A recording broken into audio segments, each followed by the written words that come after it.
Mula kay John Reps, another news no mula sa China. China ginamitan daw ng sonar. Ano kaya yung sonar na yun? Ang mga Australian Navy divers. Yan ang ating aalamin mga kapatid.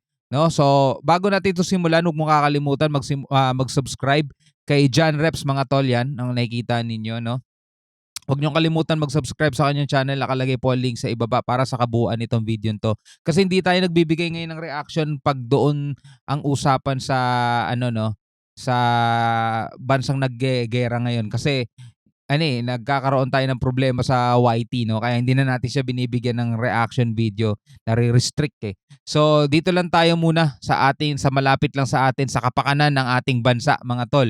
So wag na natin patagalin to, total wala na rin naman tayong hinihintay na. Panoorin na natin to.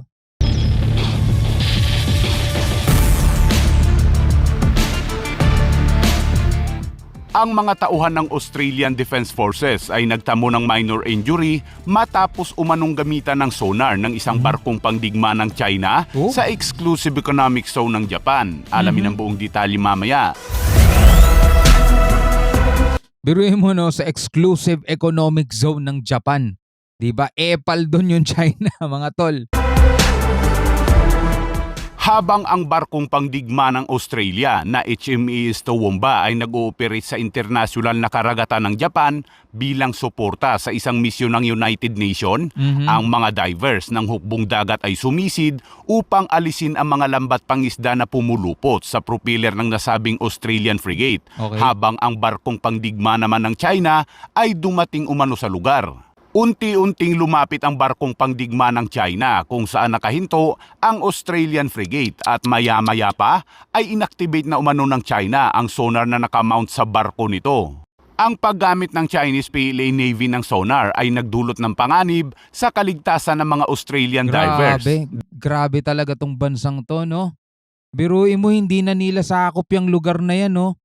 'Di ba? At saka merong ginagawa dyan yung Australian Navy divers, mga tol. Balikan natin, di ba may mission daw sa United Nations sa pakikiisa nila. Balikan natin ulit mga tol HMAS Toowoomba ay nag-ooperate sa internasyonal na karagatan ng Japan bilang suporta sa isang misyon ng United Nations. Bilang suporta sa isang misyon ng United Nations mga tol. Dito sa international water ng Japan. 'Di ba? Sa Japan na 'yan, pero biglang dumating lahat na lang talaga ng lugar no sinasakop ng China, at saka masyadong mapanganib yung mga ginagawa nila. Talagang sila mga tol, yung provocative nila no. Ang mga divers ng hukbong dagat ay sumisid upang alisin ang mga lambat pangisda na pumulupot sa propeller ng nasabing Australian frigate, habang ang barkong pangdigma naman ng China ay dumating umano sa lugar. Unti-unting lumapit ang barkong pangdigma ng China kung saan nakahinto ang Australian frigate at maya-maya pa ay inactivate na umano ng China ang sonar na nakamount sa barko nito. Ang paggamit ng Chinese PLA Navy ng sonar ay nagdulot ng panganib sa kaligtasan ng mga Australian divers. Dahil sa lakas nito ay napilitang umahon sa tubig ang mga divers. Kunting kaalaman mga kabayan, ang sonar o sound navigation and ranging ay isang teknolohiya sa pamamaraang gumagamit ng sound propagation o isang malakas na tunog sa ilalim ng tubig na ginagamit ng mga submarine upang mag-navigate, sukatin ang mga distansya, communication, ma-detect ang mga bagay sa ilalim at sa ibabaw ng tubig at iba pang mga sasakyang pangdagat. Sa lakas ng tunog nito ay maaari kang ma-hemorrhage, mabingi o mamatay. Mahigpit na ipinagbabawal ang paggamit ng sonar na may layong 12 nautical miles mula sa lupa upang maiwasan ang pagkasira ng mga corals o yamang dagat. So ganito po ang tunog nito sa ilalim ng tubig mga kabayan. Pakinggan. Ay grabe. Oo nga, masakit nga sa tenga yan no. Lalo na kung sobrang lakas niyan sa actual. Anong pinaggagawa nitong bansang to? Ba't nila ginagawa yan, no? Biro mo lalapit ka sa barko tapos syempre may mga communication yan. Alam mo dapat kung anong meron doon. Tapos bigla ka mag-a-activate ng ganyan. Paano na naman kaya nila ipagtatanggol yan mga ganyang gawain nila? Ayon naman kay Defense Minister Richard Marles, ang Australian frigate ay nagbigay ng maraming babala sa pamamagitan ng radio challenge sa mga sasakyang pangdagat sa lugar at sa barko ng China na ang diving operation ay isinasagawa. Ayon sa Australian Navy, ang paggamit ng Chinese PLA Navy ng sonar ay nagdulot ng pinsala sa mga pandinig ng kanilang mga tauhan. Dismayado naman ang ilang tauhan ng Australian government dahil hindi umano ipinaalam agad ang nangyari na sana ay nabanggit na Australian President Albanese ang mga ganitong insidente kung saan nagkaharap sila ni Chinese President Xi Jinping.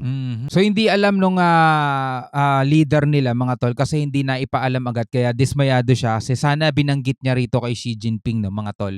Pero hindi rin naman natin alam kung rektang utos ba ni Xi Jinping na gawin yung mga yon mga tol o yun ay inisyatibo ng kanyang mga sundalo na siguro may pinagmanahan din no na talagang dominante mga tol. Sa lahat na lang ng teritoryo, sa lahat na lang ng karagatan, gusto nila sila ang namumuno at sila ang nangunguna mga kapatid.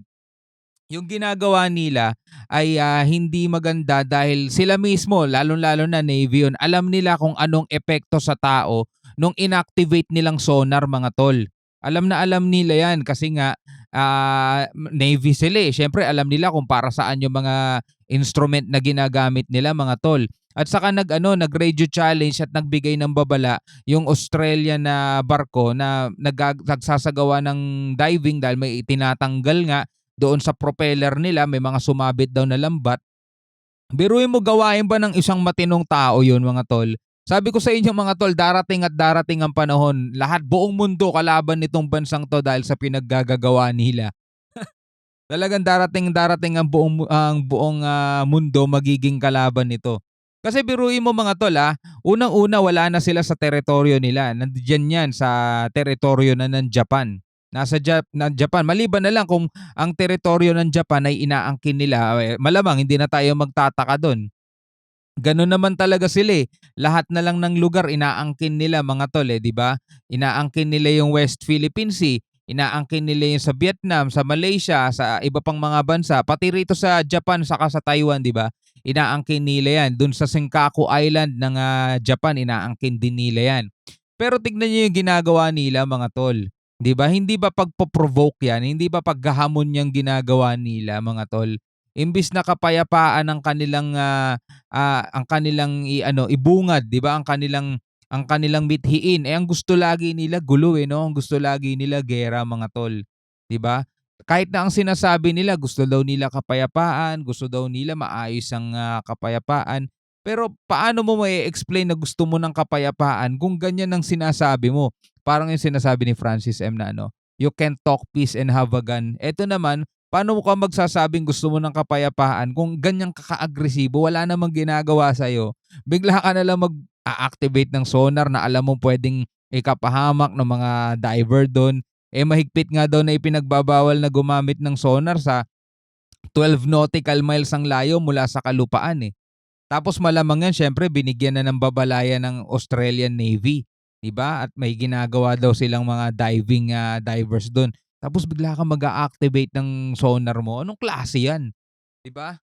Diba? Anong klase yan? Ngayon, kung nalaman nitong Australian president nila, malamang sasabihin kay Xi Jinping, paano mo ngayon ipagtatanggol yan, Xi Jinping?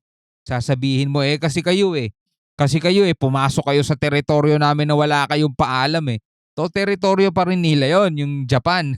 Ganyan naman ang mga dahilan nila, di ba?